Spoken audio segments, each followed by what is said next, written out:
Hello दोस्तों, आपका स्वागत है मेरे चैनल वीके की टेक में। और आज ये वीडियो इस ड्रे के ऊपर है और देख सकते हैं आपको ये नावा की ड्रे है। और आज इस नावा की ड्रे का मैं करने वाला हूँ अनबॉक्सिंग। और आप देख सकते हैं मैं इस ड्रे को।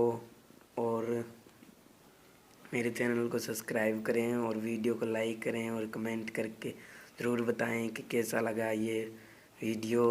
दोस्तों, अब हम करेंगे इस ड्रे का अनबॉक्सिंग और आप कमेंट में बताएं।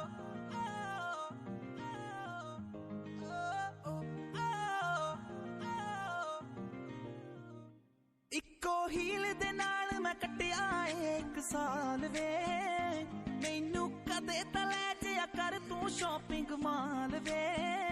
मेरे नाल दियां सब पार्लर सजदियां रहदियां, हाय हाईलाइट करा दे मेरे काले वाल वे किथों सजा तेरे लिए सारे सूट पुराणिया, हाय पुराणिया।